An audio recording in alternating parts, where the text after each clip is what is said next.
Today we're going to address the topic of mould on mattresses and a really low cost way that I think is absolutely brilliant on how to fix it. Stay tuned.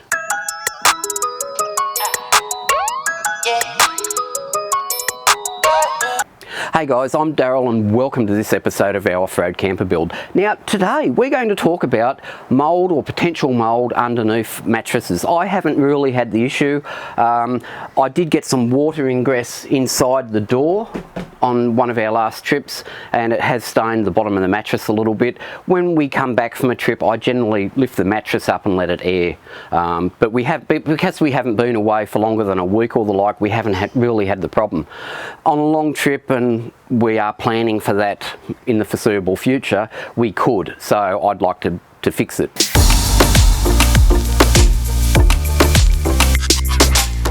Mould is caused under mattresses by lack of airflow, and whilst there will be a whole group of people out there going, oh, in my teardrop trailer I had that problem, and in the next one I built I put in insulation in the floor, and since I've done that I haven't had the problem.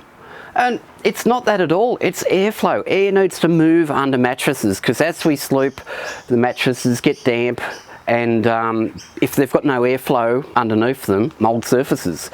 So we need airflow. That's basically all it is. It is not insulation underneath them. And there is a case in point, which there's another YouTube channel, and it's by a guy called Muse, and I'll link to him up here or in the comments section.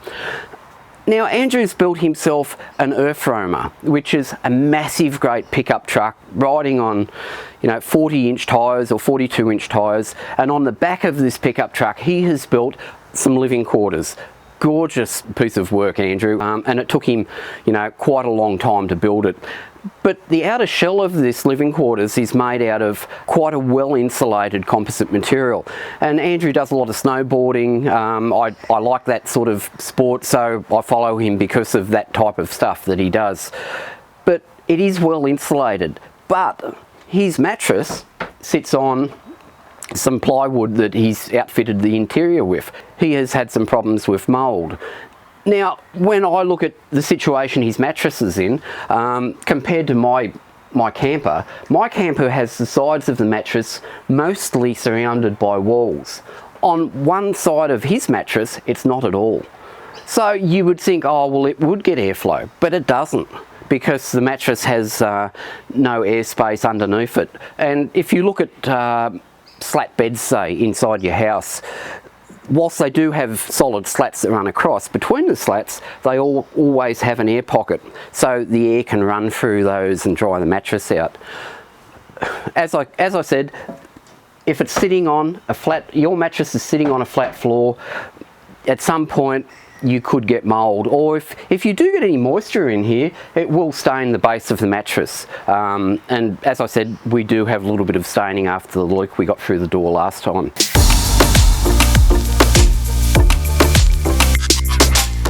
The ways to get around this. Now there's numerous commercial ways you can do it. You can buy a matting that's got air pockets through it that the air will flow.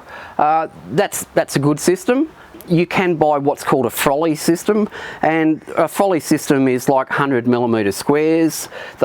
Of plastic, they bolt down or screw down to the base, and on top of that they have two flexible arms and they keep the mattress up off the ground. It's also the Frolly system, one of the selling points is it provides like an inner sprung base. Now I don't know how good that inner sprung base would be if you've got an inner sprung mattress too. I don't think it's got enough pliability in it to give you much more comfort. However it may, I don't know. But getting back to Andrew, in his truck he put in a Frolly system, which for me to put a Frolly system in this would be $400 to $500. On top of the Frolly system he then put in one of these blankets that allows air to go under the mattress, and since that he hasn't had a problem. So it is airflow, and all you need is a space between the mattress and whatever the mattress sits upon, the solid sheet, and you more than likely won't have any more problems with mould or the like, or wetness under the mattress.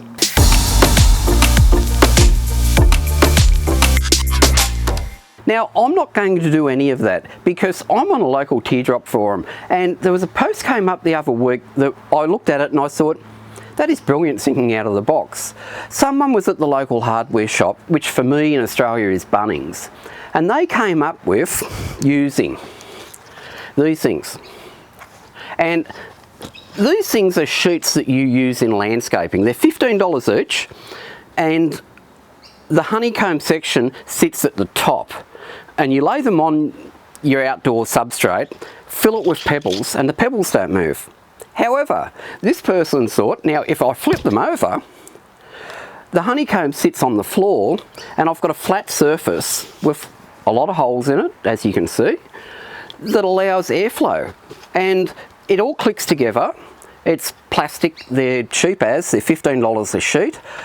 For me to do the whole interior of this camper is just over $100. I need 4, 5, 6 sheets or 7 sheets. It's easy to cut, it's easy to work with, you don't need to screw it down. If at some point you think, I'll just take it out, you can just take the mattress out and take it out.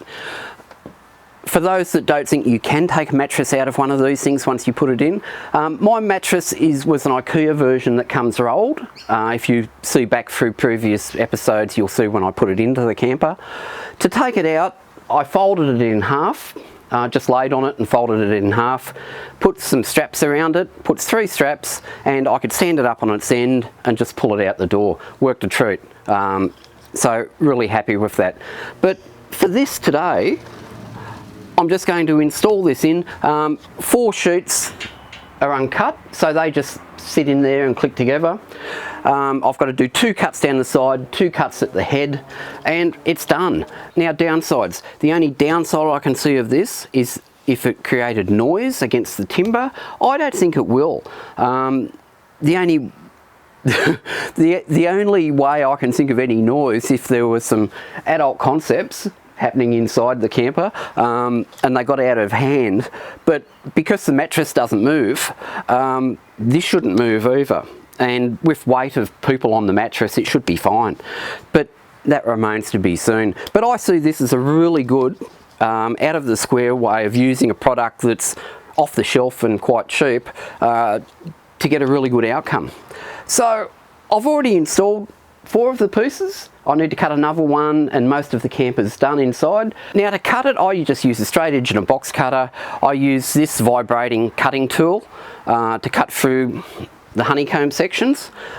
Really easy to work with. The only thing you do need to make careful of is that because it has hooks on one side and it has like eyelets out of the plastic, you need to make sure that when you do cut it, the hooks will go into the eyelets.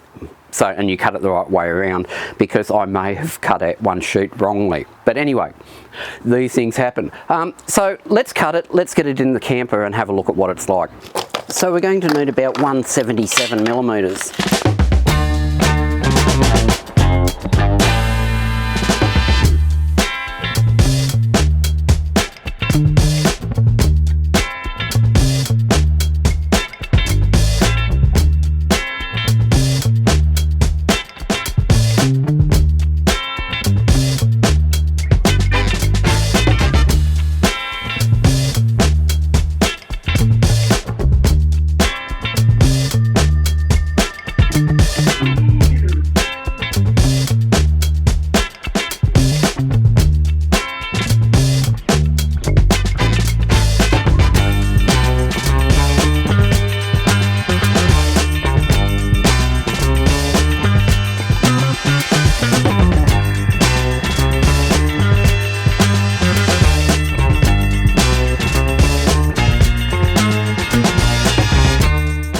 Now, to fit this in, this just hooks into the side parts.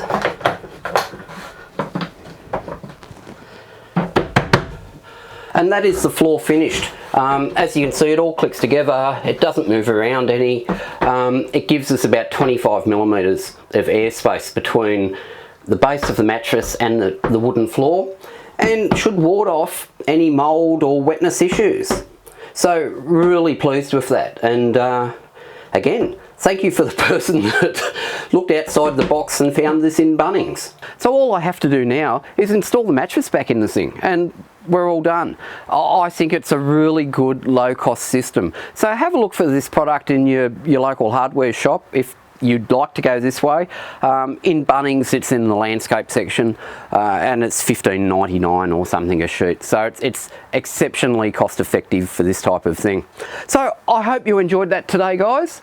Don't forget to like and subscribe. I have got my blueprints back for the new box for the front of the trailer. I knew it would take longer than what these guys told me, and it has, but anyway, that's okay. Hopefully that's now in production, or will be in the next week or two. That could take 6 weeks or 8 weeks, I don't know how long, but at some point it will turn up and we will fit our new box and fit it out properly. So that's it for today. I hope you enjoyed that, guys, and we'll see you next time. Bye now.